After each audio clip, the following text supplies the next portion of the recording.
Hey guys, so today's tutorial is going to be how to turn regular worsted yarn into chunky yarn. This is a size 7 hook, I believe, but you want to use anywhere from a 6.5 to a 11.5 for this method. To take this from worsted to chunky, you're going to double it. So you're going to fold it over once, and then you're going to triple it. So you'll fold it over again.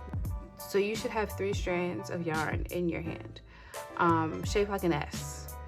And on the side with the end, this is where you're gonna make your slip knot.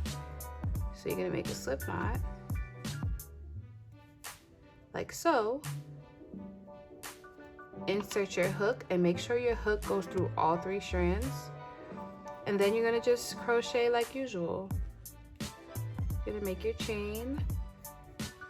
Make sure that you have all 3 strands of yarn on your hook when you yarn over, and that you pull it through all 3 strands of yarn on the chain. So when you get to the end, there's going to be a loop right here. You're going to take your working yarn and pull it through the loop, making another loop. And you can make this loop as big as you want to. I tend to make mine pretty big. Then you're gonna have 3 strands. Then you're gonna continue crocheting. And you wanna make sure that you have a little bit of like a loose tension. So we're at the end again. Here's our loop.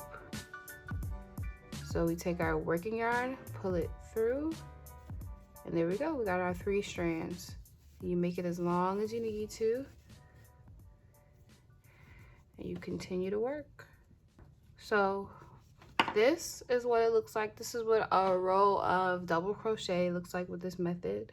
There's no lumps, no bumps. You can't see the point where you get to the end of the loop and you pull your working yarn through. You can't see that you're doing that. It literally just looks like a chunky stitch, and it's so. Leave me a comment and let me know how you feel about this method, and also if this was helpful, make sure that you like this video and subscribe for more crochet tutorials. Thank you so much for watching this video, and I hope it helped.